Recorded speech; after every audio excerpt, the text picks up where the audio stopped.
A young woman stands trembling on the rough wooden floor of Red Hollow while her drunken father tries to sell her to the highest bidder.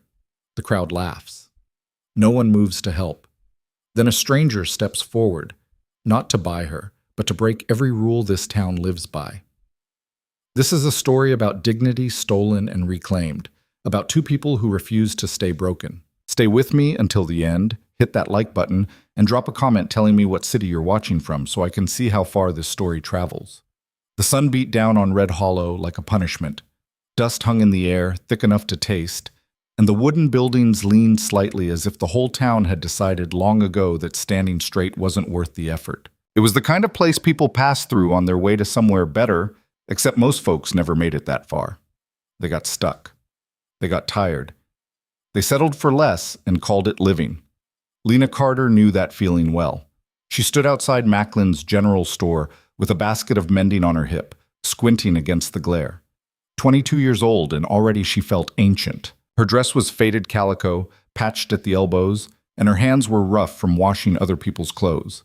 She'd been doing that since she was 14, taking in laundry, sewing hems, scrubbing floors, anything to keep a roof over her head and her father from drinking them into complete ruin. Thomas Carter had been a different man once. Lena remembered him laughing, remembered him lifting her onto his shoulders when she was small. But her mother's death had hollowed him out, and whiskey had filled the empty spaces. Now he was just a husk who smelled like sweat and regret. "Lena!" She turned. Her father was stumbling down the street, his shirt half untucked, his face red and blotchy. People stepped aside to let him pass, their expressions a mix of pity and contempt. Lena felt her stomach drop. "Not today. Please, not today." "There you are," Thomas slurred, grabbing her arm. "Been looking for you." "I'm working, Pa." She tried to pull away gently. "Got 3 more baskets to deliver." "Work can wait." His grip tightened. "Got something important to discuss." She knew that tone. It meant he'd run up a tab somewhere, or lost money at cards, or promised something he couldn't deliver. It meant trouble. He dragged her toward the Silver Spur Saloon, and Lana's heart sank further. The Silver Spur was owned by Vernon Pike, a man with soft hands and hard eyes who treated women like merchandise. She'd avoided him for years, but her father owed him money, a lot of it, from what she'd heard. "Pa, don't. Shut your mouth and walk." Inside, the saloon smelled like stale beer and tobacco. A few men sat at tables playing cards or nursing drinks. Vernon Pike stood behind the bar, polishing a glass with a rag that looked dirtier than the glass itself. He was a heavy man, well-fed in a town where most people went hungry. His smile didn't reach his eyes. "Thomas," he said. "Right on time? Told you I'd bring her." Thomas shoved Lena forward. She stumbled, caught herself on the edge of a table. "What's going on?" Vernon set down the glass. "Your daddy owes me $300. He can't pay, so we made an arrangement." Lena looked at her father. "What arrangement?" Thomas wouldn't meet her eyes. "You're going to work here. For Vernon. Till the debt's paid." "Work here?" She laughed, but it came out sharp and brittle. "Doing what?" Vernon's smile widened. "Serving drinks. Keeping the customers happy. Whatever needs doing." She understood immediately. Her face went hot, then cold. "No. It ain't up to you," Thomas said. "You can't sell me like I'm a horse." "I ain't selling you. You're working off a debt." "Your debt, not mine." Vernon came around the bar, moving slowly, like a cat that's already caught the mouse and is just playing now. "Girl, you don't got a choice. Your pa signed a paper, legal and binding. You work for me now, or he goes to jail. Maybe worse." Lena's mind raced. She had $15 saved, hidden under a loose floorboard in the shack she shared with her father. $15 she'd been hoarding for 2 years, dreaming of stagecoach fare to somewhere, anywhere else. It wasn't nearly enough. "I need time," she said. "Time's up."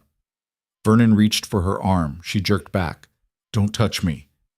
The room went quiet. The card player stopped mid-hand. The bartender froze. Thomas looked like he wanted to disappear into the floor. Vernon's expression hardened. "You're making this difficult." "Good." He moved fast for a big man. He grabbed her wrist and twisted, not hard enough to break anything, but hard enough to hurt. Lena gasped, tried to pull away, but his grip was iron. "Let her go!" The voice came from the doorway, low and calm, but it cut through the room like a blade. Vernon didn't let go, but he turned. "This ain't your business, stranger." The man in the doorway stepped inside. He was tall, broad-shouldered, maybe 35, with dark hair that needed cutting and a face that had seen weather and worse. He wore a long coat dusted with trail dirt, and his boots were scuffed. He didn't look like much, but there was something in the way he stood, loose but ready, that made Vernon hesitate. "I'm making it my business," the stranger said. "She's spoken for." "Don't look spoken for to me. Looks like she's being held against her will." Vernon's jaw tightened. "Her daddy owes me money. We got an arrangement." The stranger's gaze flicked to Thomas, who was trying to blend into the wallpaper. "That true, old man? You sold your daughter?" Thomas opened his mouth, closed it, opened it again. "It ain't like that. Sounds exactly like that." The stranger looked back at Vernon. "How much?" 300. "I'll give you 5. The room went so quiet Lena could hear her own heartbeat. Vernon blinked. "What?" $500 cash, right now." The stranger pulled a leather pouch from inside his coat and tossed it onto the bar. It landed with a heavy thunk. "Count it if you want." Vernon stared at the pouch like it might bite him. Then, slowly, he released Lena's wrist. She stumbled back, rubbing the red marks his fingers had left. "That's a lot of money for a girl you don't know," Vernon said. "My money. My business." Vernon picked up the pouch, weighed it in his hand. Greed and suspicion warred on his face. Finally, greed won. "Fine, she's yours." Lena's stomach turned. She'd gone from one owner to another in the space of a minute. The stranger's eyes met hers, and for a second she saw something there. Not desire, not cruelty, but something else. Something almost like understanding. "Come on," he said. She didn't move. "I don't even know your name." "Caleb Rourke." He nodded towards the door. "And you're leaving with me, or you're staying with him? Your choice." It wasn't much of a choice, but it was more than she'd had 5 minutes ago. Lena looked at her father one last time. Thomas had the decency to look ashamed, but he didn't say a word, didn't apologize, didn't ask her to stay. He just stood there, already thinking about the bottle he'd buy with Vernon's forgiveness. She walked out. Caleb's horse was a big bay gelding, patient and calm despite the noise of the street. He untied the reins and swung into the saddle with the easy grace of someone who'd spent most of his life on horseback. "Can you ride?" he asked. Lena shook her head. He held out his hand. "Then you're riding with me." She hesitated. Every instinct screamed at her to run, to hide, to find some other way. But there was no other way. There never had been. She took his hand. His grip was firm, and he pulled her up behind him like she weighed nothing. She had to wrap her arms around his waist to keep from sliding off, and she felt the solid muscle beneath his coat, the steady rise and fall of his breathing. "Where are we going?" she asked. "Away from here." That was all he said. He nudged the horse into a walk, then a trot, and Red Hollow began to fall away behind them. Lena looked back once and saw the town shrinking in the distance, the buildings getting smaller, the people becoming specks. She'd lived there her whole life. She'd hated every single day of it. Good riddance. They rode for hours. The sun climbed higher, then started its slow descent. The flat scrubland gave way to rolling hills, then to rocky outcroppings and scattered pines. Caleb didn't talk. He just rode, his body relaxed, his eyes always moving, watching the horizon, the tree line, the trail ahead. Lena's mind churned. She didn't know this man, didn't know what he wanted or where he was taking her. For all she knew, she'd traded one prison for another. But something in her gut said he wasn't like Vernon Pike. He wasn't like her father. He'd had a chance to humiliate her back in the saloon, to claim her like property, and he hadn't. He'd just paid the money and walked out. Why? As the light began to fade, Caleb guided the horse off the trail and into a clearing surrounded by trees. A creek ran nearby, the water clear and cold. He dismounted and helped Lena down, and her legs nearly buckled when her feet hit the ground. She'd been riding for so long her muscles had gone stiff. "Sit," Caleb said, nodding toward a fallen log. I'll get a fire going. She sat, watched as he gathered kindling, arranged stones, struck flint and steel with practiced efficiency. Within minutes, a small fire crackled to life. He filled a battered coffee pot from the creek and set it at the edge of the flames, then pulled jerky and hardtack from his saddlebag. "Ain't much," he said, handing her a piece of jerky, "but it'll keep you going." Lena took it. She was starving. She'd skipped breakfast to finish a mending job, but her hands were shaking so badly she almost dropped the food. She forced herself to chew, to swallow, to take another bite. Caleb sat across from her, his back against a rock, and ate in silence. The firelight played across his face, highlighting the scar that ran from his left eyebrow to his cheekbone. He had the kind of face that didn't give much away: hard lines, weathered skin, eyes that had seen too much. Finally, Lena couldn't stand it anymore. "Why did you do that?" He looked at her. "Do what?" "Pay for me. You don't know me." Caleb was quiet for a long moment. Then he said, "I know what it's like to be sold." She blinked. "What?" "Different circumstances, same result." He poured coffee into a tin cup and handed it to her. Nobody should be owned, not by their debts, not by their kin, not by anybody. Lena wrapped her hands around the cup, felt the warmth seep into her fingers. "So what happens now?" "That's up to you. You paid $500 for me. Don't you want something in return?" His expression didn't change. "I want you to have a choice. That's all." She stared at him, trying to figure out if he was lying, if this was some kind of trap. But his eyes were steady, honest. "I don't have anywhere to go," she said quietly. "Then come with me." "Where?" "Mountains. I got a cabin up there. It ain't much, but it's mine. You can stay the winter if you want. Work things out. Decide what you want to do next." "And if I say no?" Caleb shrugged. "Then I'll take you to the nearest town tomorrow. Give you enough money to get by for a while. Your life. Your decision." Lena looked into the fire. Sparks drifted upward, disappearing into the night. She thought about Red Hollow, about her father, about Vernon Pike's greasy smile. She thought about all the years she'd spent scrubbing floors and mending clothes and dreaming of escape. And now here it was. Not the way she'd imagined. She'd pictured herself saving enough money, buying a ticket, leaving on her own terms. But maybe this was close enough. "I'll come with you," she said.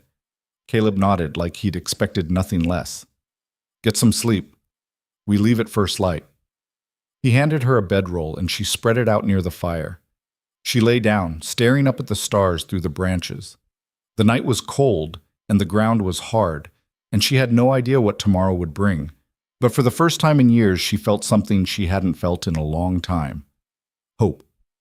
They rode higher into the mountains over the next 3 days. The air grew thinner and colder, and the trees pressed in close on either side of the trail. Caleb led the way with the confidence of someone who'd traveled this path 100 times before. He spoke only when necessary, pointing out a landmark, warning her to duck beneath a low branch, asking if she needed to rest. Lena didn't talk much either. She was too busy trying to stay on the horse and keep her teeth from chattering. She'd brought nothing with her from Red Hollow except the clothes on her back and the $15 hidden in her boot.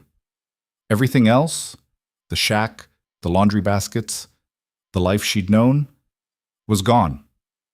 Good. On the third night, Caleb stopped earlier than usual. They'd reached a wide meadow bordered by aspens, and the creek here was deeper, the water singing over smooth stones. He helped Lena down and nodded toward the trees. "There's a hot spring just past those rocks," he said. "If you want to wash up." Lena's eyes widened. She hadn't had a proper bath in weeks, just cold water and a rag behind the shack. "Really? Really? I'll stay here. You take your time." She didn't need to be told twice. She grabbed her bedroll and stumbled toward the rocks, her legs stiff from riding. Beyond them, steam rose from a natural pool fed by the spring. The water was clear and inviting, and Lena nearly cried with relief. She stripped off her dress and undergarments and slid into the water. It was hot, almost too hot, but after a moment her body adjusted, and she felt the tension in her muscles begin to melt. She scrubbed herself with her hands, washed her hair, floated on her back, and stared at the sky. For a little while, she let herself forget. Forget the past. Forget the fear. Forget the uncertainty. She just existed, suspended in warmth and silence. When she finally climbed out, her skin was pink and wrinkled, but she felt cleaner than she had in months. She dressed quickly, shivering in the cold air, and made her way back to camp. Caleb had dinner waiting, rabbit he'd snared, roasted over the fire, along with wild onions and some kind of root vegetable. It smelled like heaven. "Feel better?" he asked. "Much." She sat down and accepted the plate he offered. The meat was tender, seasoned with salt and herbs she didn't recognize. She ate until her stomach hurt, and even then she wanted more. Caleb watched her with something that might have been amusement. "When'd you last eat a real meal?" "Can't remember." "Then eat slow. Don't want you getting sick." She forced herself to slow down, to chew properly. Across the fire, Caleb leaned back and pulled a harmonica from his coat pocket. He played a few notes, tentative at first, then more confident. The melody was slow and mournful, like something you'd hear at a funeral or a farewell. Lena listened, surprised. "Didn't take you for a musician." "I ain't, but it passes the time." "Where'd you learn?" "My brother taught me, long time ago." He stopped playing, stared at the harmonica. "He's dead now." "I'm sorry." Caleb shrugged. "Life's hard. People die. You keep going or you don't." It was a bleak philosophy, but Lena understood it. She'd felt the same way after her mother died, like the world had split open and swallowed all the light, and she was just stumbling through the dark, hoping not to fall. "What was his name?" she asked. "Jacob." Caleb's voice softened. "He was younger than me, smarter, too. Always reading books, talking about big ideas. He wanted to be a teacher." "What happened?" "Fever took him. We were out on the trail heading west, no doctor, no medicine, just me and him and a whole lot of nothing." He put the harmonica away. "I buried him under a cottonwood tree and kept riding. Didn't know what else to do." Lena's chest tightened. "That's awful." "Yeah, it was." They sat in silence for a while. The fire crackled, and somewhere in the distance an owl hooted. Lena thought about her own losses, her mother, her childhood, her chance at a normal life. She'd spent so long being angry about it, but maybe anger was just another way of holding on. "Why'd you help me?" she asked again. Caleb looked at her, his eyes dark and unreadable. "Told you already." "I know what you said, but there's more, isn't there?" He was quiet for a long time. Then he said, "I watched a girl get sold once. Different town, different situation. I didn't do nothing, just stood there like everybody else. She was crying, begging for someone to help, and we all just watched." Lena's stomach twisted. "What happened to her?" "Don't know. Never saw her again." He poked at the fire with a stick. "But I think about her sometimes. Wonder if things would have been different if just one person had stepped up." "So you stepped up for me?" "Figured it was about time." Lena didn't know what to say to that. She wanted to thank him, but the words felt too small, too inadequate. So instead she said, "I won't forget this. Didn't do it so you'd remember me. Did it so you'd have a chance." Still, she met his eyes across the fire. "Thank you." Caleb nodded, and something passed between them, an understanding, fragile and tentative, but real. They were both broken in their own ways, both running from something. But maybe, just maybe, they could run toward something instead. The cabin appeared on the 5th day, tucked into a hollow between two ridges. It was small, just one room with a loft, built from rough-hewn logs and chinked with mud. Smoke curled from the stone chimney, which meant Caleb had left the fire banked when he'd gone to town. Lena slid off the horse and stared. It wasn't much, but it looked solid. Safe. "Home," Caleb said simply. He dismounted and led the horse to a lean-to shelter behind the cabin. Lena followed, her legs wobbling after so many days in the saddle. Inside, the cabin was sparse but clean. A narrow bed in one corner, a table and 2 chairs, shelves lined with canned goods and dried herbs. A fireplace took up most of one wall, and above it hung a rifle. The loft was accessible by a ladder, and when Lena climbed up to look, she found a second bedroll and a stack of furs. "You'll sleep up there," Caleb said from below. "I'll take the bed down here." I can sleep on this floor." "You'll sleep in the loft." His tone left no room for argument. Lena climbed back down and looked around, trying to imagine spending the winter here. It was isolated, miles from the nearest town, surrounded by wilderness. If something went wrong, there'd be no one to help. But isolation also meant freedom. No one watching, no one judging, no one trying to sell her. "What do you need me to do?" she asked. Caleb glanced at her. "Do?" "To earn my keep. I can cook, clean, mend clothes. You don't owe me nothing, Lena." "I know, but I want to help." He considered that. "Can you handle a rifle?" She shook her head. "Then I'll teach you. Winter up here gets rough. You need to know how to protect yourself." Over the next few days, Lena settled into a routine. Caleb showed her how to load and fire the rifle, how to set snares for rabbits, how to identify edible plants. She was clumsy at first. She'd spent her life indoors scrubbing and sewing, but she learned fast. Caleb was a patient teacher, correcting her mistakes without making her feel stupid. In return, she took over the cooking and cleaning. Caleb's meals had been functional but joyless, beans and jerky mostly. Lena started baking bread using the sourdough starter she found in a crock, and she made stews with the vegetables from his small root cellar. It wasn't fancy, but it was better than what he'd been eating. They fell into an easy rhythm. Mornings were for chores, hauling water, chopping wood, checking the traps.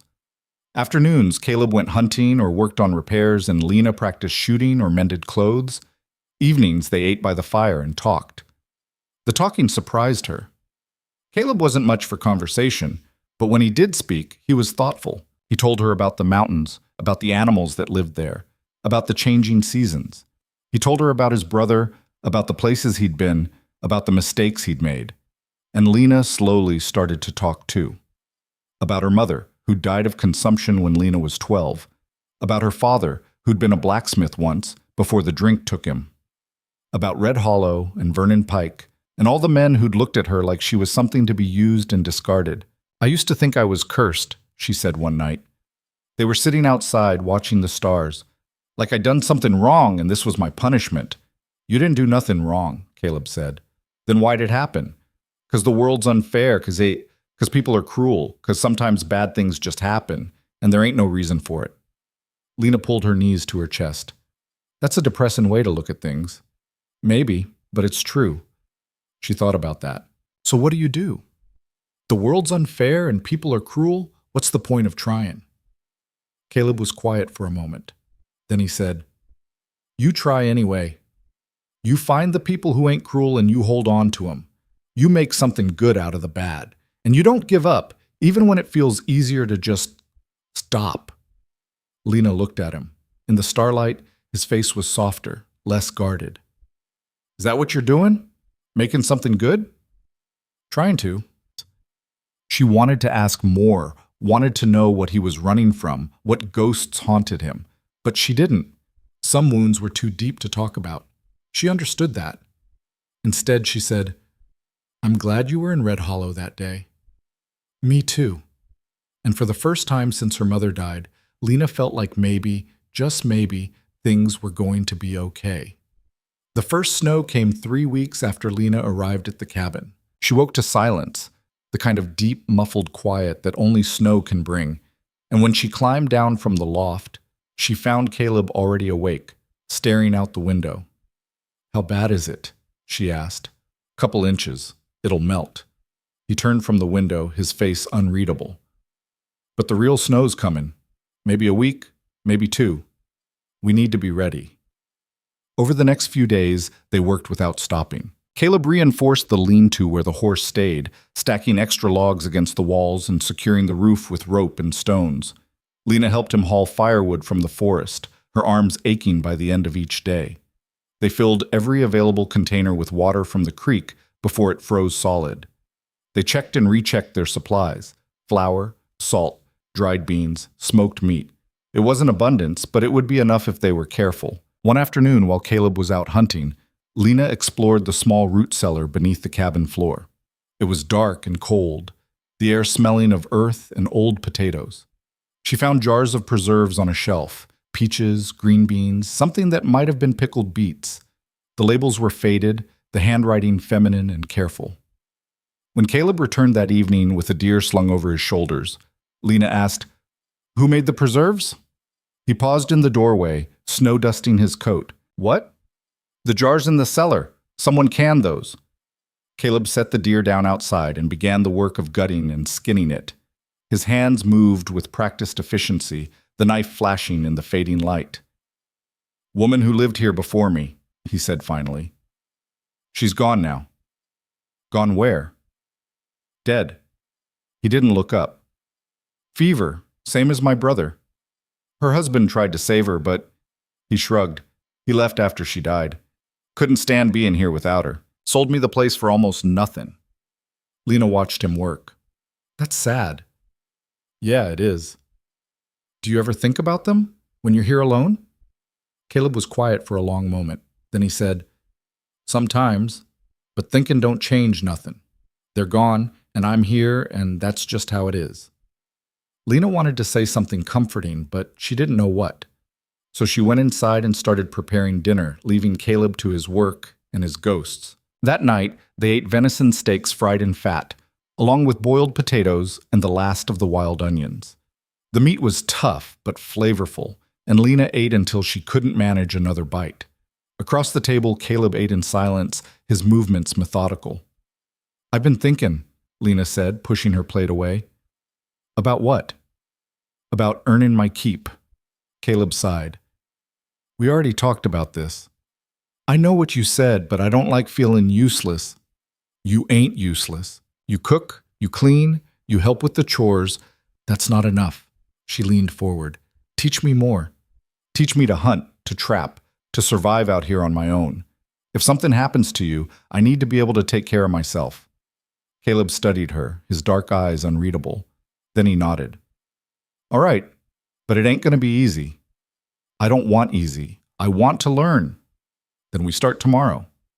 The next morning, Caleb woke her before dawn. The air inside the cabin was frigid, and Lena's breath misted as she climbed down from the loft. Caleb handed her a cup of coffee, strong and bitter, and a piece of leftover bread. "Eat fast," he said. "We got a lot to cover." They went out into the cold. The sky was still dark, stars fading as the horizon began to lighten. Caleb led her to the edge of the forest and showed her how to read tracks in the snow: deer, rabbit, fox. He taught her to recognize the different kinds of scat, to understand what the animals had been eating and where they were likely to go next. "Hunting ain't about chasing," he said. "It's about knowing. You learn the animal's patterns, you figure out where it's going to be, and you wait." Lena tried to absorb everything. She crouched in the snow, studying the delicate prints left by a rabbit, following the trail until it disappeared into a thicket. Caleb watched without comment, letting her figure things out on her own. After an hour, he called her back. "Enough tracking. Now I'm going to teach you to set a snare." He showed her how to choose the right location, a narrow path between bushes where a rabbit would naturally pass through. He demonstrated how to tie the loop, how to secure it to a stake, how to camouflage it with leaves and twigs. His hands moved quickly, confidently, and Lena watched closely, committing every step to memory. "Your turn," he said, handing her a length of wire. Lena's fingers were clumsy with cold, and it took her 3 tries to tie the loop correctly. When she finally finished, Caleb inspected her work and nodded. "Good enough. You'll get better with practice." They set 2 more snares before heading back to the cabin. Lena's hands were numb, her face stinging from the wind, but she felt a strange sense of accomplishment. She was learning. She was becoming capable. Over the following weeks, the lessons continued. Caleb taught her to identify edible plants, roots and berries that would sustain her if she ever got lost. He showed her how to build a fire without matches, using flint and steel and dry bark for kindling. He taught her to skin a rabbit, to gut a fish, to preserve meat by smoking it over a slow fire. And he taught her to shoot. They practiced every afternoon, setting up targets against a fallen log. At first, Lena couldn't hit anything. The rifle kicked hard against her shoulder, and the noise made her flinch. But Caleb was patient. He adjusted her stance, showed her how to breathe, how to squeeze the trigger instead of jerking it. "Don't think about it," he said. "Just feel it. The rifle's an extension of your body. You and it are one thing, not two." It sounded like nonsense, but Lena tried anyway. She closed her eyes, took a breath, let it out slowly. When she opened her eyes and pulled the trigger, the bullet hit the edge of the target. "Better," Caleb said. By the end of the month, she could hit the center more often than not. She still wasn't as good as Caleb. He could drop a deer at 100 yards without breaking a sweat, but she was improving, and that was enough. One evening, as they sat by the fire cleaning the rifles, Lena said, "Why are you doing this?" Caleb glanced at her. "Doing what?" "Teaching me. Taking care of me. You didn't have to bring me here. You didn't have to do any of this." He was quiet for a moment, running an oiled cloth along the barrel of his rifle. Then he said, "Maybe I needed someone to take care of." Lena blinked. "What do you mean?" "I spent a long time alone up here. Just me and the mountains and a whole lot of silence. It's peaceful, but it's—" He trailed off, searching for the word. "Empty. You get used to it, but that don't mean it's good." "So I'm here to fill the emptiness?" "No." He looked at her directly. "You're here because you deserve a chance, but maybe I needed you here too. Does that make sense?" It did. Lena felt the same way. She'd spent so long fighting to survive, to stay afloat, that she'd forgotten what it felt like to have someone who cared, someone who saw her as more than a burden or a commodity. "Yeah," she said softly, "it makes sense." Caleb nodded and went back to cleaning his rifle. Lena watched him for a moment, then did the same. The fire crackled between them, warm and steady, and outside the wind howled through the trees. But inside the cabin, everything felt safe. The heavy snow arrived in early December. Lena woke one morning to find the world transformed. Snow had piled against the cabin door, and when Caleb forced it open, a wave of white tumbled inside. He swore under his breath and grabbed a shovel. "Stay inside," he said. "This is going to take a while." Lena ignored him. She pulled on her coat and boots and followed him out. The snow came up to her knees and the wind cut through her clothes like a knife. Together, they dug a path from the door to the lean-to, their breath misting in the freezing air. The horse, a patient gelding named Buck, stood in the shelter with snow crusted on his mane. Caleb checked him over, running his hands along the animal's legs and sides, looking for injuries or signs of distress. Buck seemed fine, just cold and hungry. Caleb fed him oats and hay, talking to him in a low, soothing voice. "He's a good horse," Lena said. "Best I ever had." Caleb stroked Buck's nose. "He's gotten me through more storms than I can count." They spent the rest of the morning clearing snow and reinforcing the lean-to. By the time they finished, Lena's muscles were screaming, and her fingers had gone numb despite her gloves. They stumbled back inside, and Caleb built up the fire while Lena peeled off her wet clothes and wrapped herself in a blanket. "You did good," Caleb said, handing her a cup of hot coffee. Lena's teeth chattered. "I can't feel my toes." "They'll warm up, just don't stick them too close to the fire or you'll regret it." She sat near the hearth, wiggling her toes inside her socks, waiting for the feeling to return. It came back slowly, a painful tingling that made her gasp. "Told you," Caleb said, almost smiling. "You could have warned me better." "Where's the fun in that?" Lena laughed despite herself. It felt good to laugh, even if her body hurt and the storm was raging outside. It felt like something normal, something human. Over the next few days, the snow kept falling. It piled higher and higher, burying the world in white.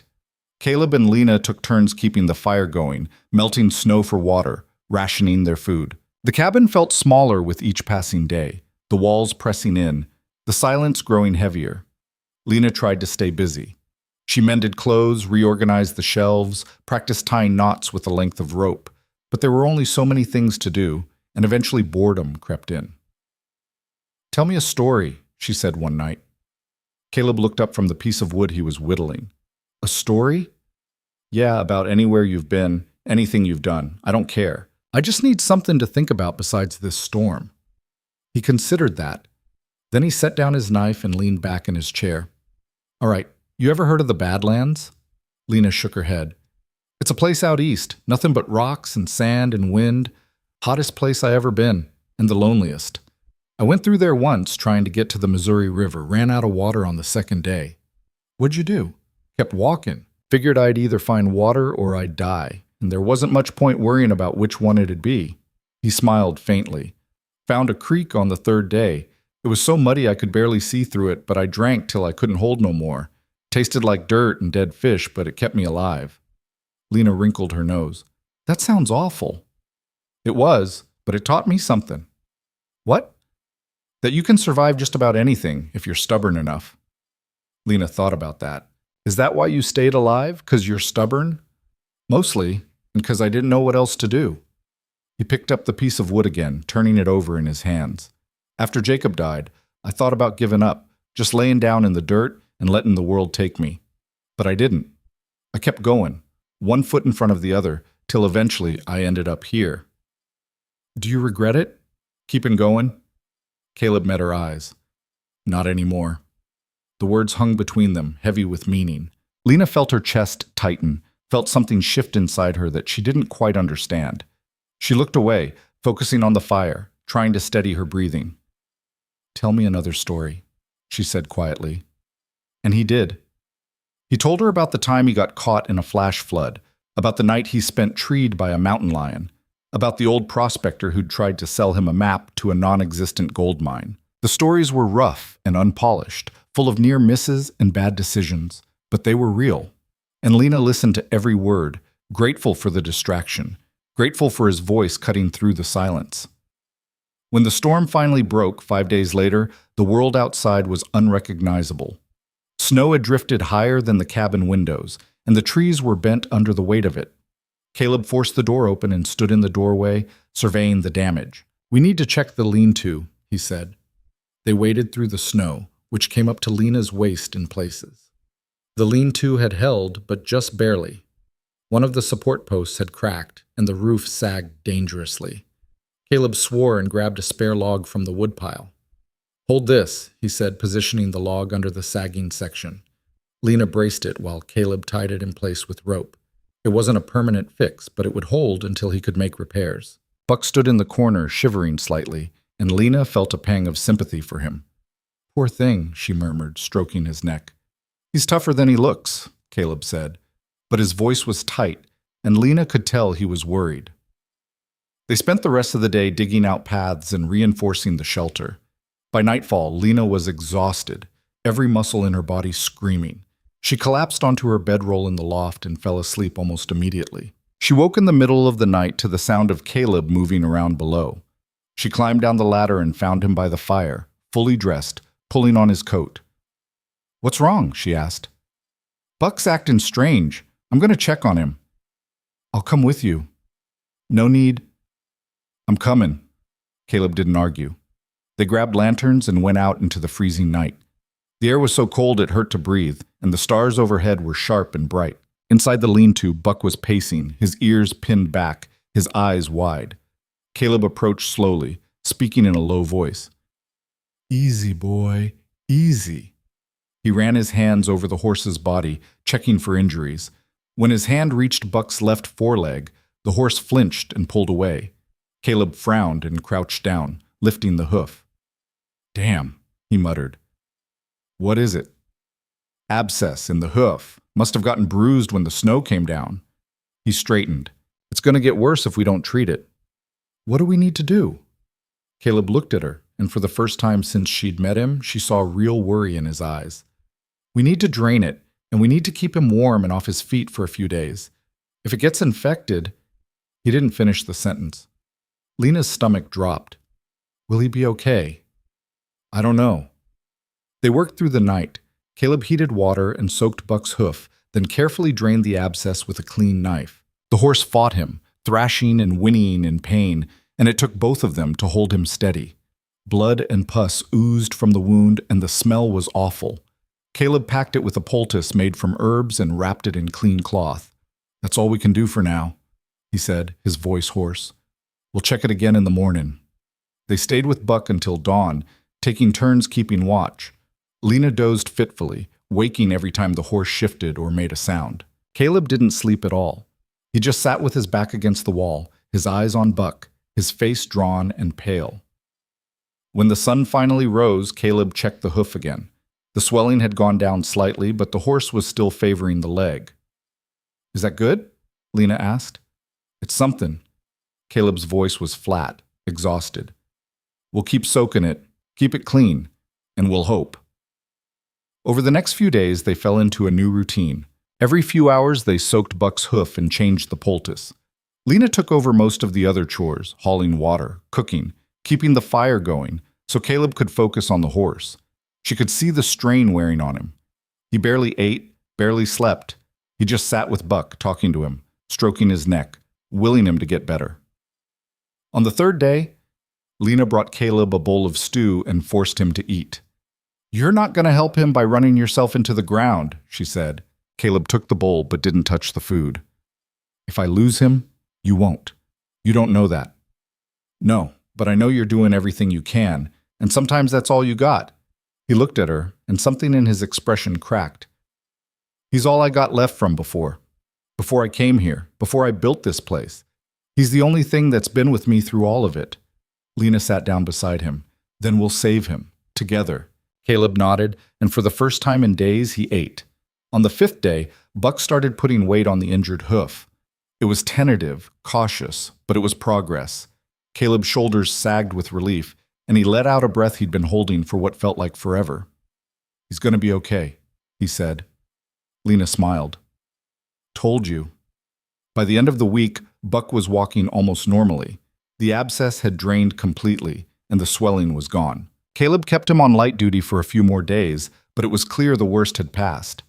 That night, as they sat by the fire, Caleb said, "Thank you." Lena looked at him. "For what?" "For helping. For not giving up." He hesitated. "For being here." "Where else would I be?" Caleb didn't answer, but his eyes said enough. Lena felt that same tightness in her chest, that same unfamiliar warmth. She didn't know what it meant, but she didn't push it away. Outside, the wind howled and the snow fell, but inside the cabin, everything felt steady, solid. Like maybe, just maybe, they'd found something worth holding on to. The cold deepened as January arrived. Lena had thought she understood winter, but the mountains taught her she'd known nothing. The wind came down from the peaks like something alive and angry, rattling the cabin walls and forcing snow through cracks they'd thought were sealed. Ice formed on the inside of the windows, thick enough that she couldn't see out. The world beyond the cabin ceased to exist. Caleb grew quieter. Not distant, exactly, but withdrawn in a way that made Lena nervous. He still did his chores, still checked on Buck, still sat across from her at meals. But something had shifted. She'd catch him staring at nothing, his jaw tight, his hands clenched. When she asked if he was all right, he'd nod and change the subject. She didn't push. She'd learned that much about him. When Caleb was ready to talk, he would. Until then, pressing only made him retreat further. One morning, she woke to find him already outside, chopping wood in the pre-dawn darkness. She pulled on her coat and went to him. The cold hit her like a fist, stealing her breath. "It's not even light yet," she said. Caleb brought the axe down hard, splitting a log cleanly in two. "Couldn't sleep. Nightmares?" He didn't answer, just grabbed another log and positioned it on the chopping block. Lena watched him work. His movements were too forceful, too aggressive. He was attacking the wood, not just cutting it. "Caleb, I'm fine." "You're not." The axe came down again, and this time it stuck. Caleb swore and yanked it free, his breath coming hard. Then he just stood there, gripping the handle, staring at the half-split log. "I keep thinking about him," he said finally. "Your brother?" "Yeah." His voice was rough. "This time of year it gets worse. He died in January, 4 years ago, and every year when the snow comes, it's like I'm back there, watching him die and not being able to do a damn thing about it." Lena stepped closer. "You did everything you could." "It wasn't enough. Sometimes it's not. Sometimes people die anyway, no matter what you do." Caleb turned to look at her, and his eyes were raw. "I should have done more. Should have gotten him to a doctor. Should have... You were in the middle of nowhere. There was no doctor. I should have found one." "How? You can't make miracles happen just by wanting them." He looked away, his jaw working. "I know that. I do. But knowing don't make it hurt less." Lena didn't know what to say to that. She reached out and took the axe from his hands, set it aside. Then she just stood there with him, letting the cold bite through her clothes, letting him have his grief without trying to fix it. After a long moment, Caleb said, "Thank you." "For what?" "For not telling me it gets better. For not saying he's in a better place or any of that other nonsense people say when they don't know what else to do."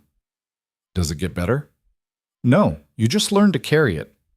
They stood in silence for a while longer. Then Caleb picked up the axe and went back to chopping wood, and Lena went inside to start breakfast.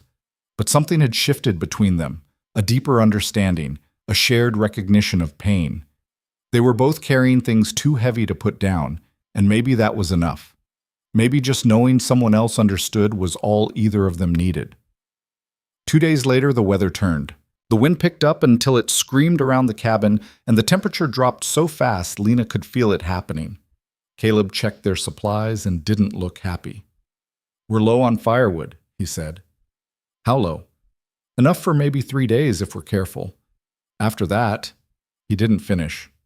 Lena felt her stomach clench. "Can we get more?" "I can try. But if this storm's as bad as I think it's going to be, I might not make it back to the woodpile before it hits." "Then we go now. Together." Caleb hesitated. "It's dangerous. Everything's dangerous. Let's go." They bundled up in every piece of warm clothing they owned and headed out into the brutal cold. The wind nearly knocked Lena off her feet, and the snow stung her face like needles. Caleb grabbed her hand and pulled her forward, shouting something she couldn't hear over the roar of the wind. The woodpile was only 50 yards from the cabin, but it felt like miles. They loaded their arms with as much as they could carry and stumbled back. The wind fought them every step, trying to tear the wood from their hands, trying to push them off course. Lena's lungs burned, and her fingers went numb despite her gloves. They made it back and dumped the wood inside. Caleb slammed the door shut and leaned against it, breathing hard. "We need more," he said. "I know." They went out again, and again, and again. By the fourth trip, Lena's legs were shaking, and she could barely see through the snow. Caleb grabbed her shoulder and shouted in her ear, "One more load, that's it. We can't risk more." She nodded, too exhausted to argue. They stacked wood in their arms until they could barely walk, then turned back toward the cabin. The wind had gotten worse. It shoved them sideways, and Lena lost her footing. The wood tumbled from her arms, scattering in the snow. "Leave it!" Caleb yelled. "No!" She bent to gather it, her hands clumsy and slow. "Lena, we have to go now." But she was already picking up pieces, refusing to leave anything behind. Caleb swore and dropped his own load, helping her. Together they scooped up what they could and ran for the cabin. The wind was so strong now it felt like a physical thing, like hands trying to drag them back into the storm. They crashed through the door, and Caleb slammed it shut behind them. For a moment they just stood there, gasping, dripping melted snow onto the floor. Then Caleb started to laugh, a wild, breathless sound that didn't seem like it came from him at all.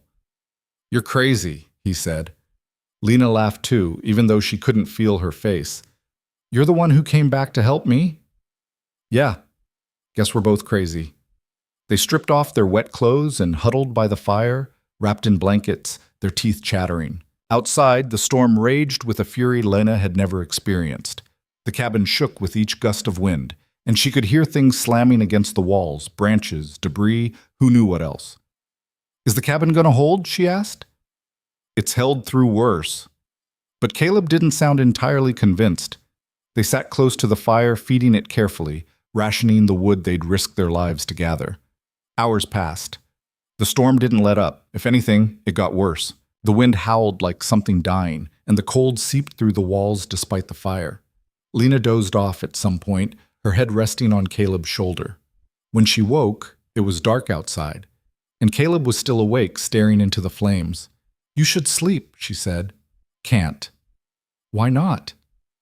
"Need to keep watch. Make sure the fire don't go out." Lena sat up, rubbing her eyes. "Then I'll keep watch with you." "You need to rest." "So do you. We'll take turns." Caleb looked like he wanted to argue, but he was too tired. "Fine. Wake me in 2 hours." He lay down near the fire and was asleep almost instantly. Lena watched him for a moment, surprised by how vulnerable he looked with his guard down. The hard lines of his face had softened, and he looked younger, less haunted.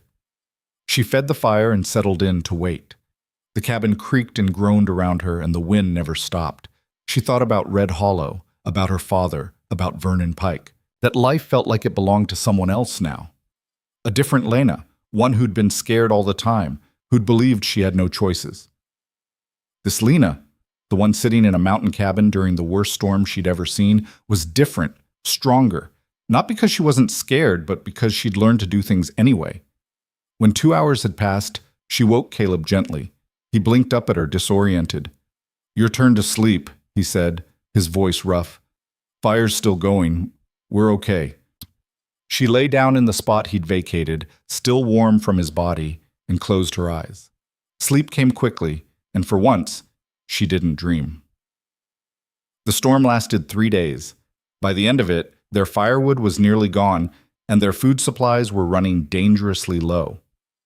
Caleb rationed everything: half portions at meals, 1 cup of coffee a day instead of 2. The fire kept just high enough to keep them from freezing. Lena didn't complain. She could see the worry in Caleb's eyes, the way he kept checking their supplies, doing and redoing the math in his head. They were in trouble, and both of them knew it. On the 3rd night, the wind finally died down. The sudden silence was almost eerie. Caleb went to the window and scraped away the ice to look outside. "Storm's over," he said. "Thank God." Lena caught herself. "I mean, thank goodness." Caleb didn't seem to notice. "We need to dig out, check on Buck, see what damage was done." They slept a few more hours, then ventured outside at first light. The world had been remade. Snow had drifted higher than the cabin roof in places, and the lean-to was buried almost completely. Caleb's face went pale. "Buck," he said, and started running. Lena followed, her heart pounding. They dug frantically, scooping snow with their hands, with pieces of wood, with anything they could find. It took nearly an hour to clear the entrance, and when they finally got inside, Lena held her breath. Buck was standing in the corner, covered in snow that had blown through gaps in the walls, but he was alive. Caleb let out a sound that was half laugh, half sob, and went to the horse, running his hands over every inch of him. "He's okay," Caleb said, his voice shaking. "He's okay." But the lean-to wasn't. The roof had partially collapsed, and one wall was leaning at a dangerous angle. It wouldn't survive another storm. "We have to fix this," Lena said. "I know, but first we need to get him somewhere safe." They cleared enough space in the cabin to bring Buck inside. It was cramped and awkward, but it was warm and dry.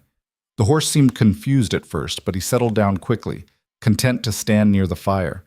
Caleb spent the rest of the day working on the lean-to. Lena helped when she could, holding boards in place while he nailed them, fetching tools, clearing snow. The work was exhausting, and her hands blistered despite her gloves. But slowly, the structure took shape again. It wasn't pretty, but it would hold. That night, they moved Buck back to the repaired shelter. Caleb checked him over one more time, then stood in the doorway, just watching the horse eat hay. "I don't know what I'd do if I lost him," he said quietly. Lena stood beside him. "You won't. You can't promise that." "No, but I can promise I'll help you do everything possible to keep him safe." Caleb looked at her, and something passed between them, something unspoken but understood. They were in this together now. Whatever came next, they'd face it side by side. They went back to the cabin, and Lena heated water for coffee. She was pouring it into cups when Caleb suddenly swayed on his feet. "Caleb!" He put a hand to his forehead. "I'm fine, just tired." But he didn't look fine. His face was flushed, and his eyes were too bright. Lena set down the coffee pot and crossed to him, pressing the back of her hand to his forehead. He was burning up. "You've got a fever," she said. "It's nothing. Sit down." "Lena." "Sit. Down." He sat, more because his legs gave out than because he was listening. Lena's mind raced. She'd seen fever before. It had killed her mother, and it had killed Caleb's brother. She knew how fast it could turn deadly, especially in conditions like this. "When did you start feeling bad?" she asked. "This morning. Maybe yesterday. I don't know." His voice was slurred, distant. "Why didn't you say something?" "Didn't seem important." Lena wanted to shake him. "Of course it's important. You're important." Caleb looked at her, and for a moment his expression cleared. "So are you." Then his eyes rolled back, and he collapsed. Lena caught him before he hit the floor, but barely. He was dead weight, his body limp and burning hot. She managed to drag him to the bed and get him onto it. His breathing was shallow, his skin slick with sweat. Terror clawed at her chest. She was alone. Miles from help, with no medicine, no doctor, nothing but her own 2 hands and whatever she could remember from watching her mother die. No, she wouldn't let that happen. Not to Caleb. Not after everything. She stripped off his wet clothes and covered him with every blanket in the cabin. Then she stoked the fire and set water to boil. She remembered her mother had been given willow bark tea for the pain, but she didn't know if they had any. She tore through the shelves, searching, and finally found a small bundle of dried bark tucked in the back. She brewed the tea and tried to get Caleb to drink, but he was barely conscious. Most of it dribbled down his chin. She wiped his face with a damp cloth, talking to him even though he couldn't hear her. "You're not gonna die," she said. "You hear me?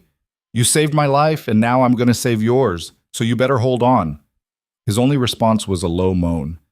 Lena didn't sleep that night. She kept the fire going, kept changing the cloth on his forehead, kept trying to get him to drink.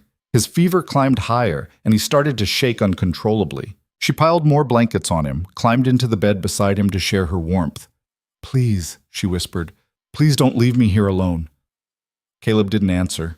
His breathing grew more labored, and Lena felt panic rising in her throat. She didn't know what else to do. She'd tried everything she could think of, and it wasn't enough. She stayed beside him through the long night, holding his hand, willing him to fight. And somewhere in the darkest hours before dawn, she realized something that scared her more than the fever, more than the isolation, more than anything. She loved him. Not in some distant, grateful way. Not because he'd saved her or given her a place to stay.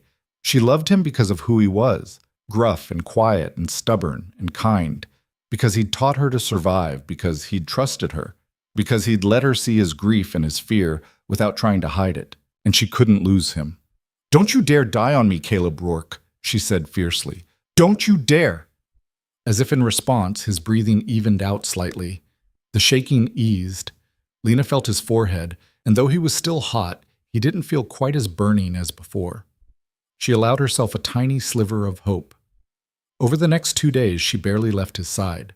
She forced water and tea down his throat, bathed him with cool cloths when the fever spiked, wrapped him in blankets when he shook with chills. She talked to him constantly, telling him stories, telling him about her mother, telling him things she'd never told anyone. "I used to dream about leaving Red Hollow," she said. "I'd picture myself on a stagecoach, going somewhere new, somewhere nobody knew me. I'd get a job in a shop, or maybe as a seamstress. I'd have a little room somewhere all to myself. It wasn't much of a dream, but it was mine." Caleb's eyelids fluttered, but he didn't wake. "But then you showed up," Lena continued, "and you gave me something I didn't even know I needed. Not just freedom, not just a place to stay. You gave me purpose, I guess. You made me feel like I mattered, like I was more than just someone's burden." She brushed a strand of hair off his forehead. "So you gotta wake up. 'Cause I still got things to learn from you, and 'cause I don't want to do this alone." On the third day, Caleb's fever finally broke. Lena woke from a fitful doze to find him watching her, his eyes clear for the first time in days. "Lena," he croaked. She sat up so fast she nearly fell off the bed. "You're awake. What happened?" "You've been sick. Fever. You were out for 3 days." Caleb tried to sit up, but his arm shook and he collapsed back against the pillow. "3 days? Don't try to move. You're still weak. Buck is fine. I've been taking care of him." Caleb stared at her.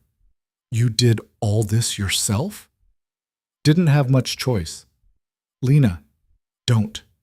She shook her head. "Don't thank me. Just get better." He reached for her hand, his grip weak but steady. "Okay." She sat with him while he drifted back to sleep, this time peaceful instead of restless. And for the first time in days, Lena let herself breathe. He was going to be okay. They were both going to be okay. Caleb's recovery was slow. For the first week, he could barely stand without help, and even sitting up left him breathless and shaking.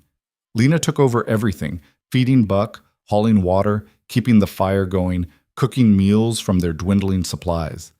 She moved through the days in a fog of exhaustion, catching sleep in short bursts whenever Caleb dozed off. He hated it. She could see it in the way his jaw tightened when she brought him broth, in the way he looked away when she helped him to the outhouse. Caleb Rourke wasn't a man who accepted help easily, and being dependent grated on him like sandpaper on raw skin. "I should be doing this," he muttered one morning as Lena handed him a cup of willow bark tea. "You will be, when you're strong enough." "I'm strong enough now." "You collapsed yesterday trying to put on your boots," he scowled into the tea. "That was different." "How?" I lost my balance. Because you're still weak. Lena sat down across from him, her own cup warming her hands.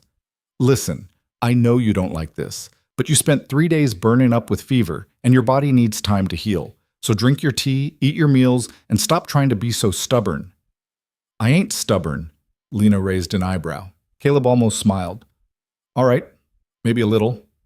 A little like a mule's a little stubborn. This time he did smile, and Lena felt something warm unfold in her chest. He was getting better, slowly, painfully, but better. By the second week, Caleb could walk without help, though he still tired easily. Lena caught him one afternoon standing in the doorway of the cabin, staring out at the snow-covered landscape with an expression she couldn't quite read.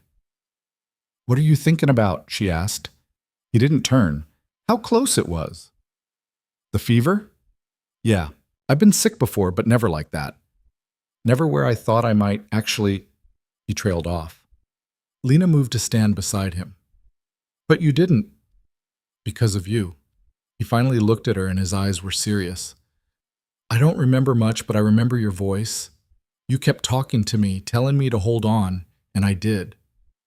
I wasn't going to let you die. Why not? Would have made things easier for you. All the supplies to yourself, the cabin. Stop. Lena's voice was sharp. Don't talk like that. I'm just saying. Well, don't. You think I want this place without you in it? You think I want to be alone up here? Caleb studied her face. No, I guess not. Then stop acting like you're some kind of burden. You're not. You're... She struggled for the right word. You're my friend. The word felt inadequate, but it was the only one she had. Caleb nodded slowly. You're mine too, he said. They stood there in comfortable silence, watching the wind move the snow in patterns across the clearing. And Lena thought about how strange it was that friend could feel like both exactly the right word and nowhere near enough. The food situation grew more serious as the days passed. They were down to beans, a little flour, some dried meat that was mostly fat and gristle. Caleb tried to set snares, but the deep snow made it nearly impossible, and he didn't have the strength yet for a real hunt. We're going to have to ration more, child, he said one night, staring at the near-empty shelves. How much more? 1 meal a day, maybe less. Lena's stomach was already growling constantly. The thought of eating even less made her dizzy, but she nodded. All right. I'm sorry, Caleb said quietly. For what? For bringing you here. If you'd stayed in town, I'd be working for Vernon Pike. Or worse. Lena shook her head. I chose to come with you. Whatever happens, it was my choice. Still, you deserve better than starving to death in a mountain cabin. Maybe, but I'd rather starve free than live in a cage. Caleb looked at her with something like admiration. You're tougher than you look. Had to be, my whole life. Yeah, I'm starting to see that. They made the food stretch as long as they could, but by mid-February they were down to scraps. Lena's clothes hung loose on her frame, and Caleb moved like a man 20 years older. Even Buck looked gaunt, his ribs showing through his coat. One morning, Caleb strapped on his rifle and pulled on his heaviest coat. I'm going hunting, he said. Lena looked up from the pitiful fire she was trying to keep alive. You're not strong enough. We don't have a choice. If I don't bring back meat, we're not going to make it another week. She wanted to argue, but she knew he was right. Then I'm coming with you. No, I can shoot now. You taught me. And if something happens to you out there, I need to know where you are. Caleb hesitated, then nodded. Fine, but you do exactly what I say. No arguing. No arguing, Lena agreed. They set out into the brutal cold. The snow was crusty on top, breaking through with each step to the softer powder beneath. It made walking exhausting, and within an hour Lena's legs were burning, but she kept going, following Caleb's tracks, watching as he read signs in the snow she couldn't begin to interpret. After 2 hours, he stopped and pointed. Deer tracks. Fresh. Lena squinted at the depressions in the snow. They looked like every other mark to her, but she trusted him. They followed the trail slowly, carefully, keeping downwind. The silence of the forest pressed in around them, broken only by the crunch of their boots and the occasional crack of a branch under the weight of snow. Then Caleb held up his hand. Lena froze. Through the trees ahead, she could see movement, a deer picking its way through the snow, searching for something to eat. Caleb raised his rifle slowly. Lena held her breath. The deer's head came up, ears swiveling. For a moment, everything hung suspended. Then Caleb fired. The shot echoed through the trees, and the deer dropped. Caleb lowered the rifle, his hands shaking slightly, and Lena realized it was from weakness, not cold. "Did you get it?" she asked. "Think so. Let's check." They approached carefully. The deer was down, a clean shot through the chest. It had died quickly. Caleb knelt beside it, and Lena saw relief flood his face. "This'll keep us fed for a month," he said. "Maybe more." But getting the deer back to the cabin proved harder than either of them anticipated. Caleb tried to field dress it, but his hands kept slipping, and twice he had to stop to catch his breath. Finally, Lena took the knife. "Tell me what to do," she said. He talked her through it, and she did her best not to think too hard about what she was doing. The work was messy and difficult, but eventually they had the deer ready to transport. They tied ropes around it and tried to drag it, but the snow was too deep and Caleb too weak. "We'll have to make multiple trips," he said. "Take what we can carry now, come back for the rest." They loaded their packs with as much meat as they could manage and started back. The return journey was harder. The meat was heavy, and both of them were running on empty. Lena's vision started to blur at the edges, and she stumbled more than once. "You all right?" Caleb asked. "Fine," she lied. They made it back to the cabin just as darkness fell. Lena's legs gave out as soon as they got inside, and she sat on the floor too tired to move. Caleb wasn't much better. He slumped against the wall, his face gray. But they had meat, real, fresh meat. Lena forced herself up and got a pan heating. She cut strips of venison and fried them in the last of their fat, and the smell alone nearly brought tears to her eyes. They ate in silence, tearing into the meat like animals. It was the best thing Lena had ever tasted. When they couldn't eat another bite, they just sat there, staring at the leftover meat in the pan. "We made it," Caleb said. "Yeah, we did. Tomorrow, we'll go back for the rest." Lena nodded, too exhausted to speak. She climbed up to the loft and collapsed onto her bedroll, asleep before she could even pull a blanket over herself. The next morning, they returned to the deer. Most of it was still there, though some scavenger had gotten to the organs they'd left behind. They loaded up again and made the trek back, their muscles screaming in protest. It took 3 trips total to get everything, and by the end both of them were ready to collapse. But they had food. They smoked some of the meat, salted the rest, and for the first time in weeks, Lena didn't go to bed hungry. With the immediate crisis averted, Caleb started regaining his strength. He still tired more easily than before, but he could do his chores again, could take care of Buck, could be the capable, self-sufficient man Lena had first met. One evening, as they worked together to repair a section of the cabin roof that had started leaking, Caleb said, "You saved my life." Lena hammered a nail into place. "You already thanked me." "I know, but I don't think you understand what it means." He paused, holding a board steady for her. "I've been alone a long time. Got used to the idea that if something happened to me, that'd just be it. Nobody'd know, nobody'd care. And then you were here, and you fought for me like I mattered. You do matter. To you, maybe, but I ain't never mattered to anybody before. Not like this." Lena set down the hammer and looked at him. "What about your brother?" "Jacob needed me. That's different. You didn't need me. You could have let me die and figured things out on your own. But you didn't." "Of course I didn't." Lena felt her throat tighten. "I told you. You're my friend." Caleb's eyes searched her face. "Is that all?" The question hung between them, heavy with possibility. Lena's heart hammered in her chest.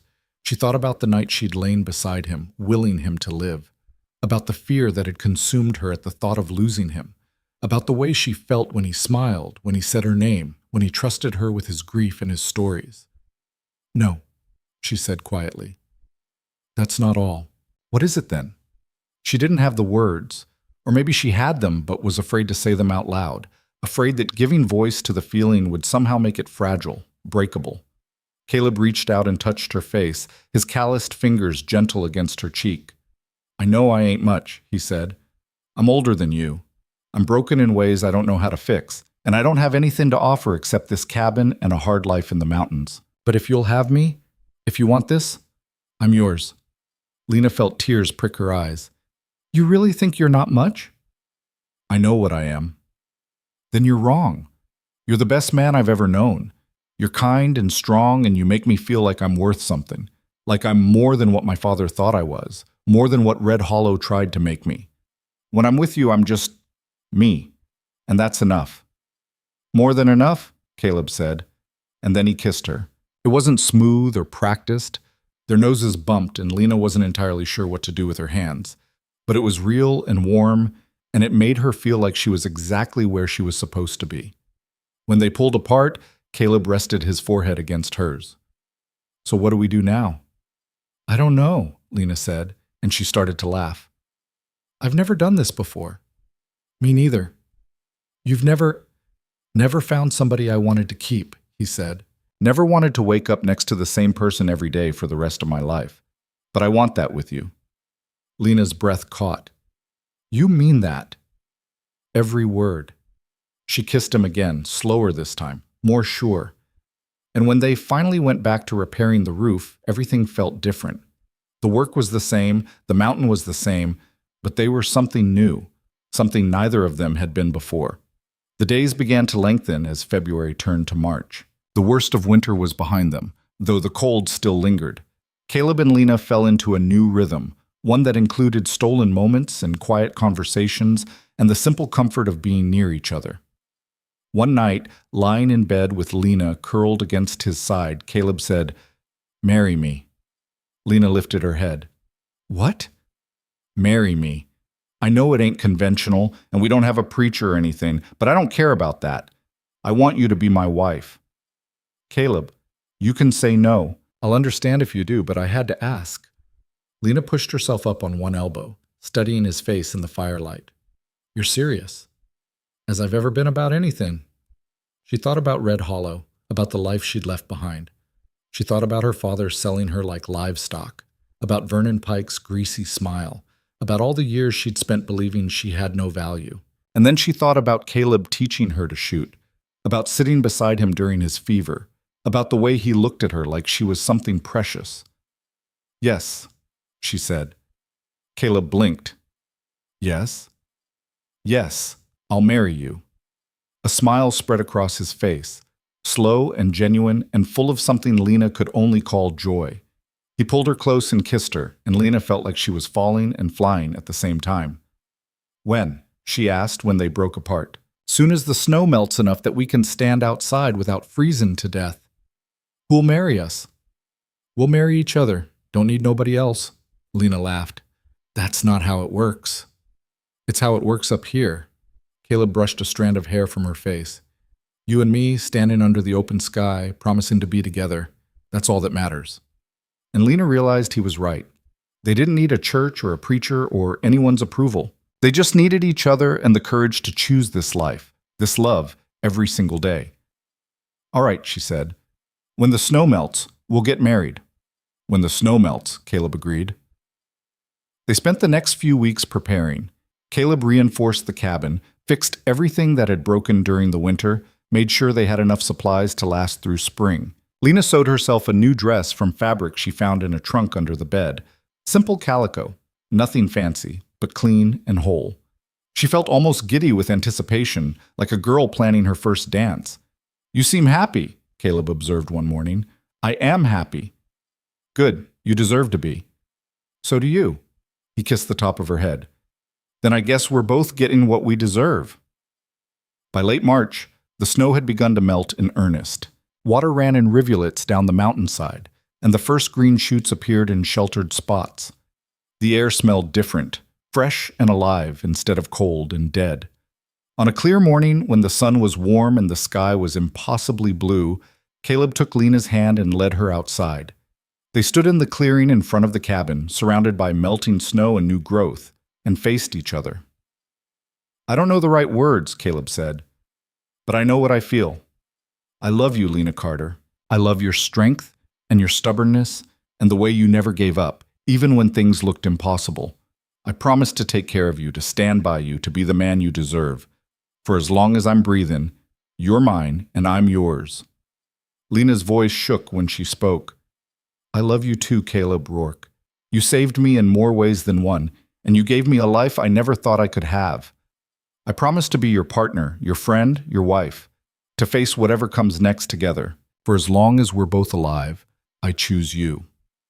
They didn't have rings or witnesses or anything traditional, but when Caleb kissed her, sealing their promises, Lena felt more married than any ceremony could have made her.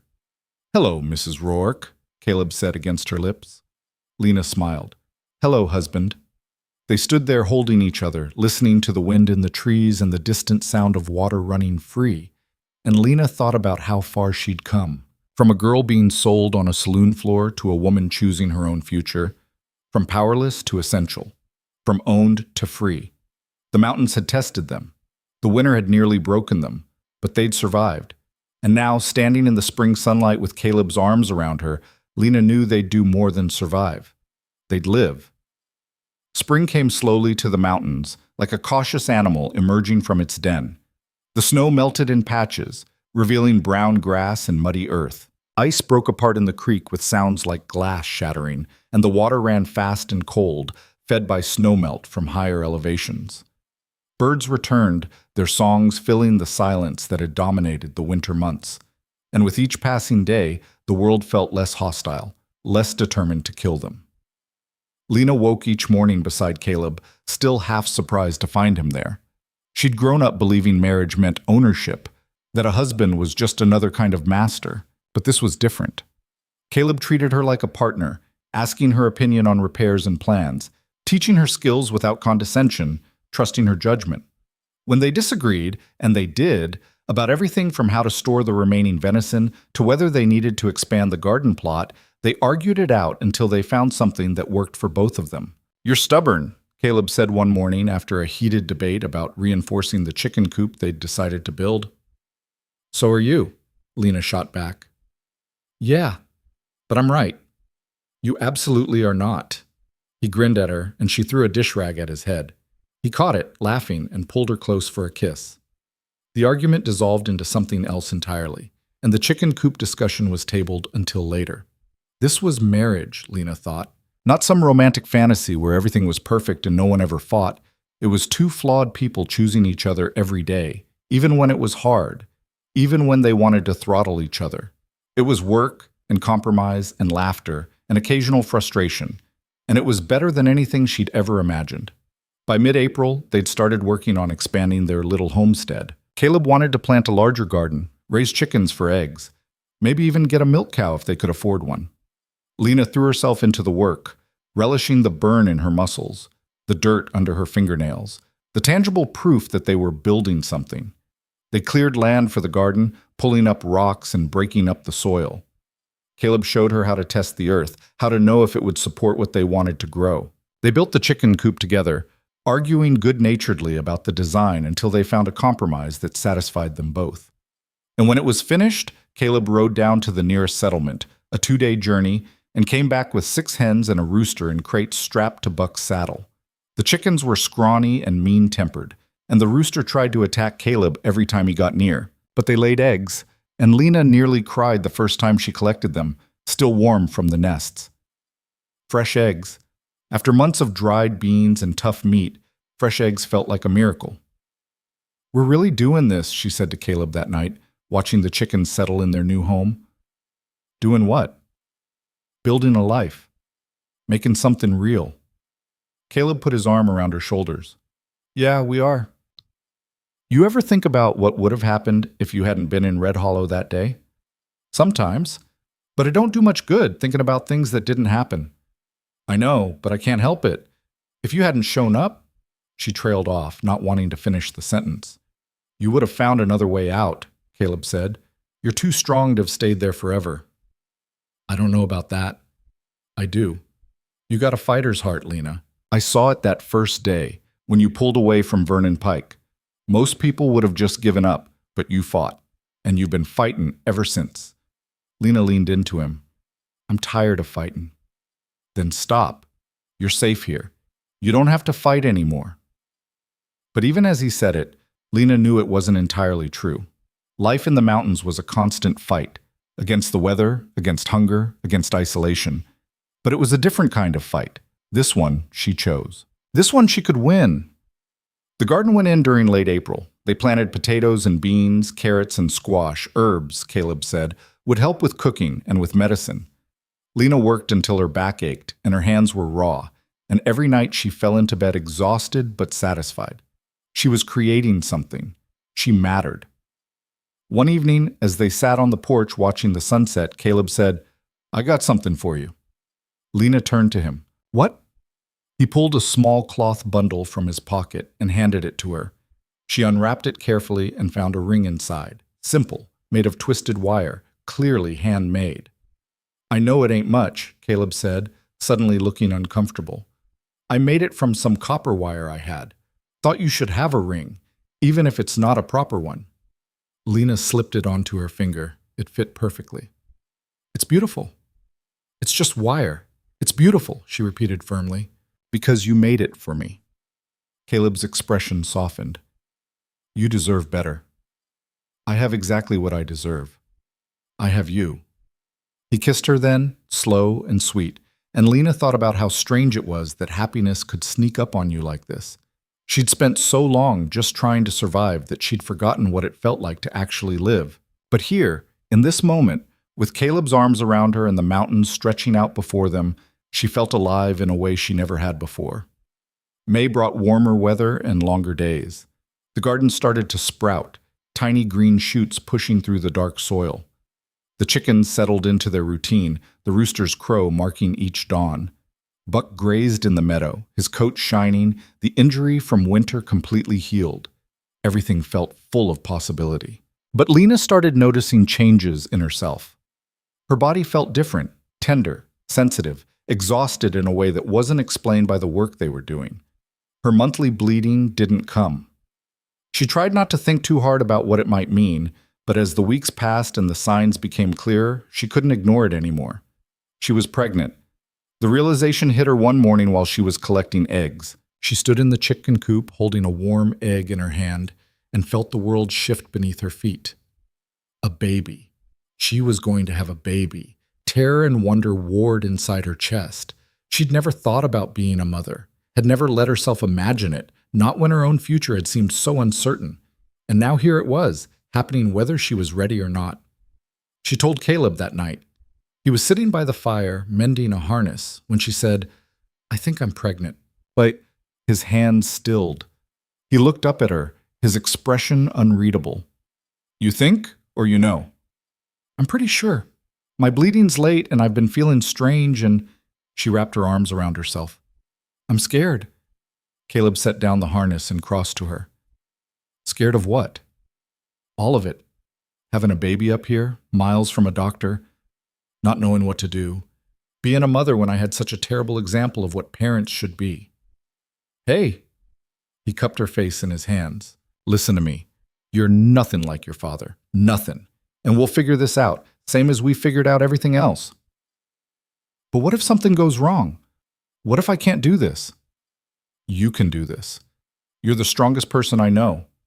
He kissed her forehead. "And you're not alone. I'm going to be right here with you, every step of the way." Lena felt tears spill over. "You're not scared?"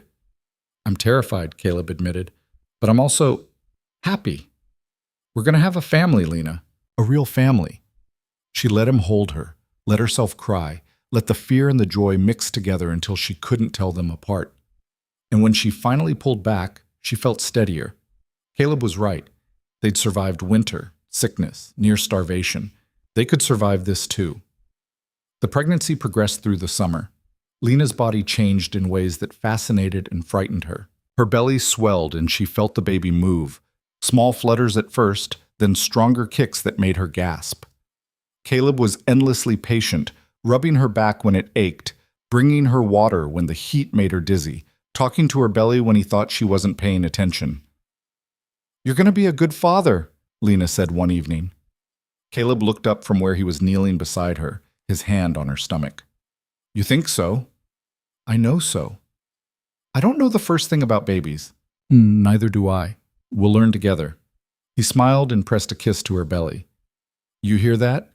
Your mom and I are going to figure this out as we go, so you better be patient with us." The baby kicked in response, and they both laughed. But beneath the joy, Lena felt an undercurrent of anxiety that never quite went away. She'd seen women die in childbirth, had heard stories of babies that came too early, or wrong, or not at all. Up here in the mountains, there was no doctor, no midwife, no one who knew what to do if something went wrong.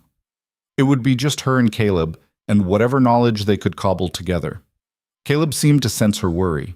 He rode down to the settlement again in August and came back with a book, a worn medical guide he'd traded for. Together they read through the sections on childbirth, trying to understand what to expect, what to prepare for. "Says here we need clean cloths and hot water," Caleb read aloud. "I know that much. My mother had me at home." "What else did she do?" Lena tried to remember. She'd been so young, and her mother had died when she was 12. She had a neighbor woman help her, someone who'd done it before. "We don't have that." "No, we don't."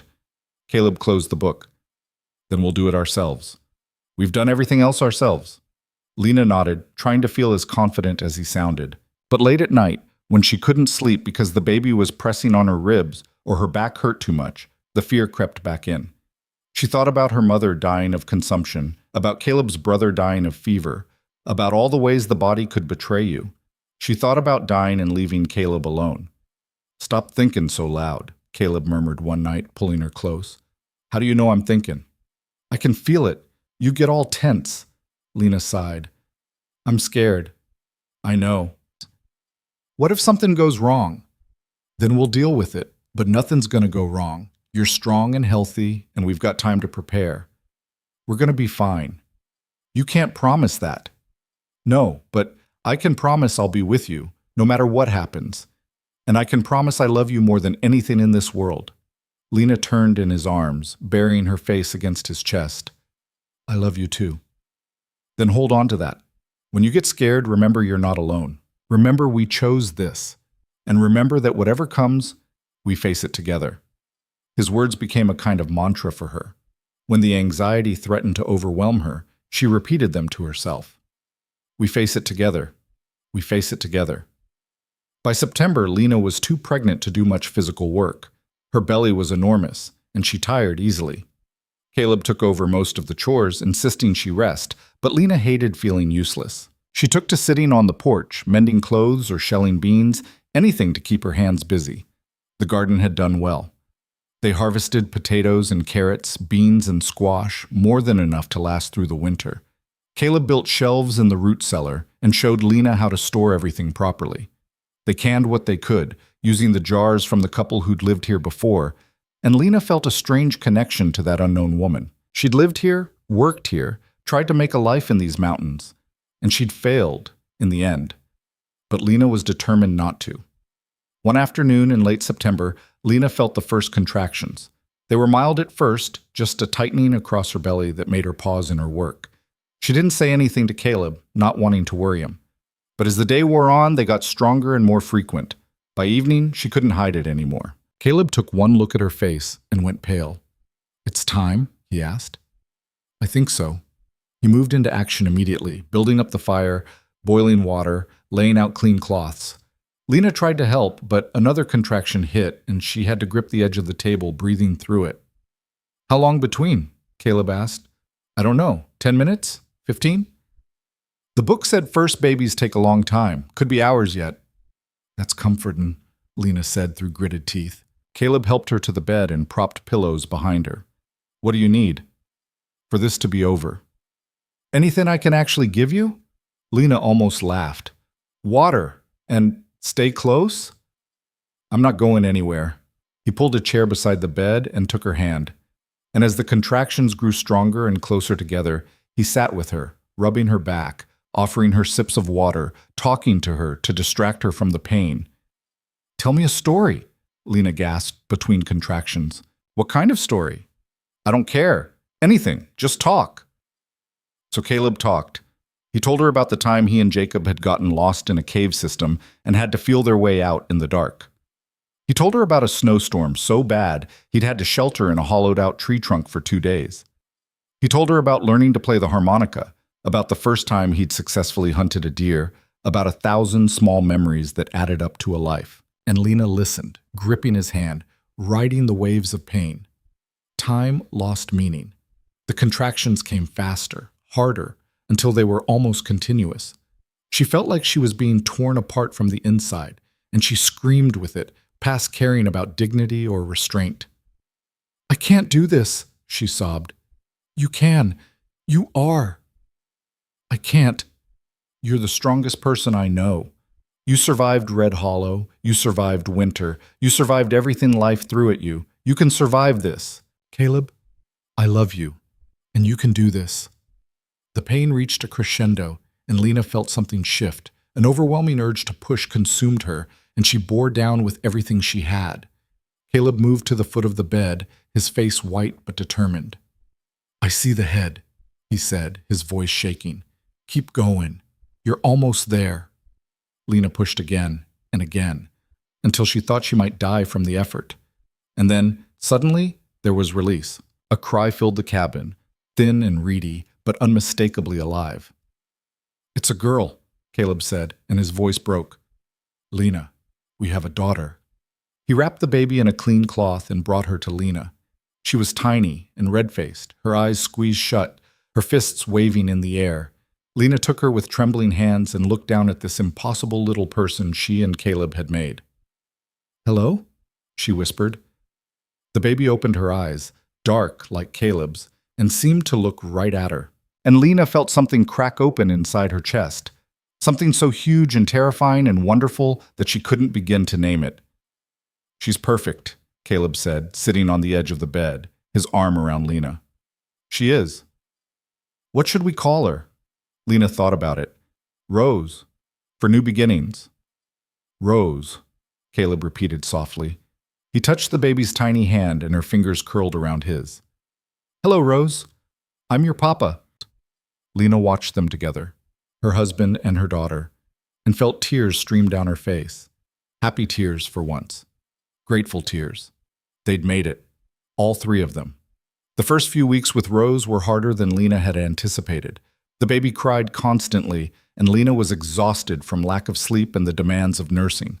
Her body ached, and she felt clumsy and incompetent, like she was failing at this most basic of tasks. Caleb helped however he could. He changed diapers, rocked Rose when she fussed, took her for walks around the cabin so Lena could sleep. He never complained, never acted like it was beneath him. He just did what needed doing. "You're a natural," Lena said one night, watching him soothe Rose with practiced ease. "I don't know about that. I just keep trying things till something works." "That's all any parent does, I think." He looked at her, Rose cradled against his chest. "You're doing great, you know. I know you don't feel like it, but you are." "I don't know what I'm doing half the time." "Neither do I. But we're figuring it out." And they were. Slowly, painfully, they learned what Rose needed. They learned her different cries, her rhythms, the things that soothed her. They made mistakes. Caleb once put a diaper on backwards, and Lena accidentally let the baby get too cold during a bath, but they learned from them. As the weeks turned into months, Rose grew stronger and more alert. She started to smile, then to laugh, a sound so pure and joyful it made Lena's heart hurt. Caleb was completely besotted.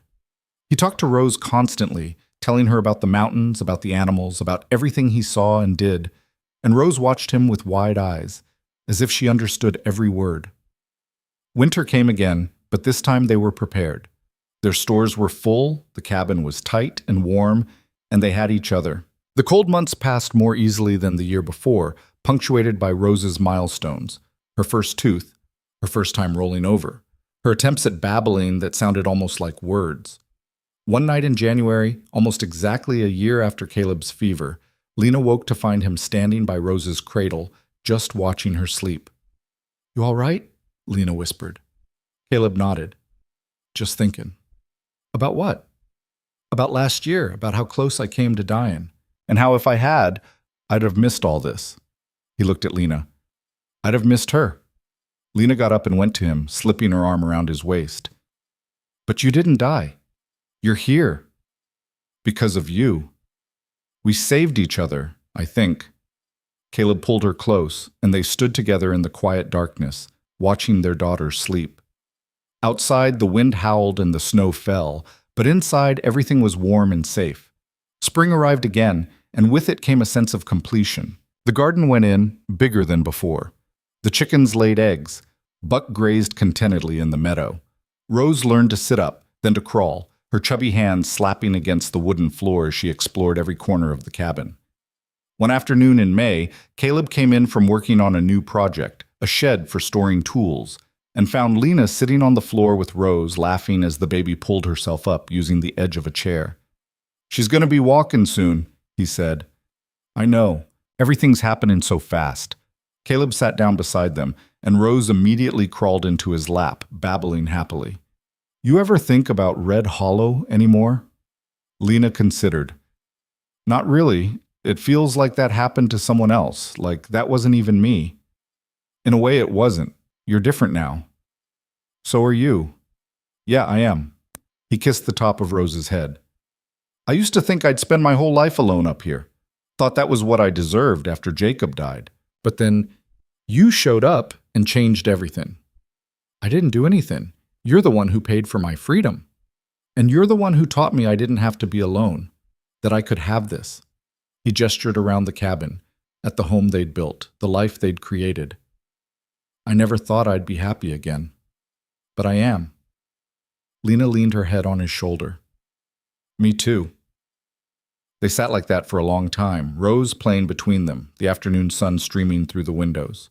And Lena thought about all the choices that had led them here. Her father's betrayal, Vernon Pike's greed, Caleb's moment of courage in a dusty saloon.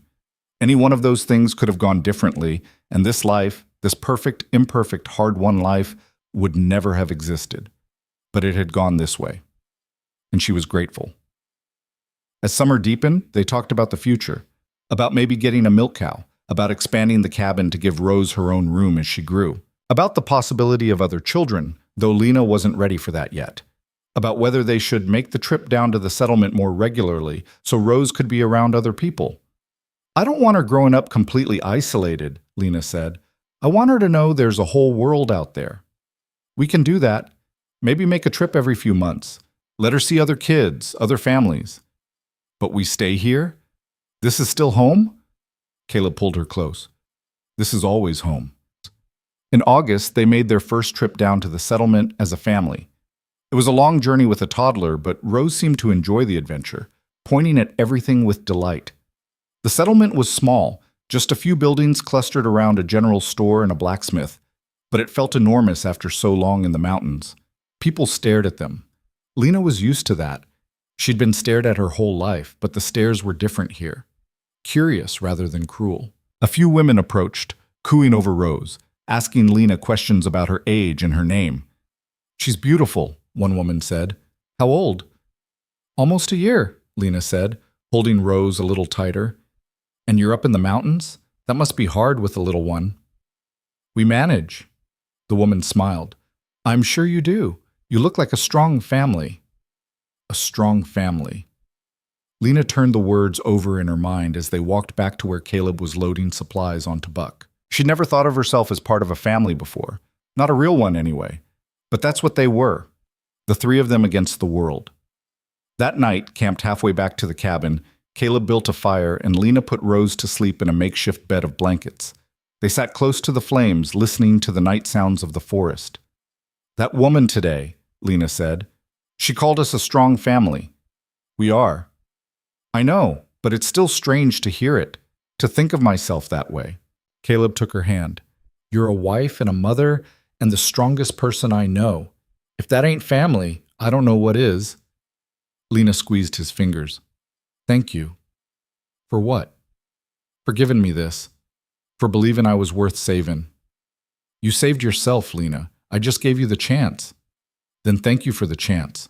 He kissed her, and they sat together under the stars, listening to their daughter breathe, knowing that tomorrow they'd wake up and keep going, keep building, keep choosing this life. The years that followed weren't easy. There were hard winters and failed crops, illness and injury, and all the small disasters that make up a life. But there were good times too. Rose's first steps, her first words, the day she helped Caleb plant the garden and got more dirt on herself than in the ground. The birth of a son 2 years later, a boy they named Jacob, after Caleb's brother, the way the cabin filled with noise and laughter and chaos. Lena learned that happiness wasn't the absence of struggle. It was the choice to keep fighting for something worth having. And every morning, when she woke up beside Caleb, when she heard her children playing outside, when she looked at the garden they'd planted and the home they'd built, she made that choice again. She chose this life. She chose this man. She chose freedom. On Rose's 5th birthday, they had a small celebration. Lena baked a cake using precious sugar they'd bought in the settlement, and Caleb carved a wooden doll for Rose and a horse for Jacob. The children played while their parents watched, and Lena felt a contentment so deep it almost hurt. "You look happy," Caleb said. "I am happy." "Good, you deserve to be." Lena thought about the girl she'd been at 22, standing on that saloon floor, believing she had no future. That girl would never have believed this was possible, would never have imagined herself here, surrounded by love and laughter and the evidence of a life well lived. "We did it," she said. "Did what?" "Built something real, something that matters." Caleb put his arm around her. "Yeah, we did." And as the sun set over the mountains, painting the sky in shades of gold and pink, Lena thought about how far she'd come. From owned to free, from powerless to essential, from a girl with no choices to a woman who chose her life every single day. The journey had been brutal. The destination wasn't perfect, but it was hers, and that made all the difference.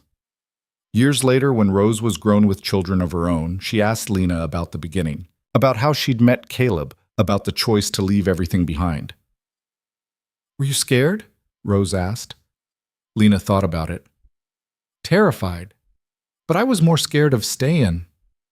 "How did you know it would work out?" "I didn't. Nobody knows that. You just have to decide what you're willing to fight for, and then you fight." "And it was worth it? All of it?" Lena looked at her daughter, strong and confident and free in ways Lena had never been at that age. She looked at her grandchildren playing in the same meadow where she'd learned to shoot, where she'd planted her first garden, where she'd built a life from nothing but determination and love. "Every single day," she said. Because that was the truth. Love wasn't something you found once and held on to forever without effort. It was something you chose over and over, through good times and bad. It was work and compromise and stubborn refusal to give up. It was waking up beside someone who knew all your flaws and loved you anyway. It was building something together that was bigger than either of you alone. And in the end, that was what mattered. Not where you started or what you survived to get there, but the choice to keep choosing, to keep building, to keep loving, even when it was hard, especially when it was hard. Caleb found her later, sitting on the porch, watching the sunset the way they'd done 1,000 times before. "You all right?" he asked. Lena smiled. "I'm perfect." "Liar. Nobody's perfect." "All right. I'm imperfect and happy and exactly where I'm supposed to be." Caleb sat beside her, their shoulders touching, their hands intertwined. "That's better." And as the mountains turned purple in the fading light, as the wind whispered through the trees, as their grandchildren's laughter echoed across the meadow, Lena knew with absolute certainty that she'd made the right choice. Every single one of them. She'd chosen to leave. She'd chosen to trust. She'd chosen to fight for a life worth living. And in doing so, she'd found something she'd never known she was looking for. Home. Not a place, but a feeling. Not perfection, but peace. Not the absence of struggle, but the presence of love strong enough to weather any storm. And that, Lena thought, was worth everything.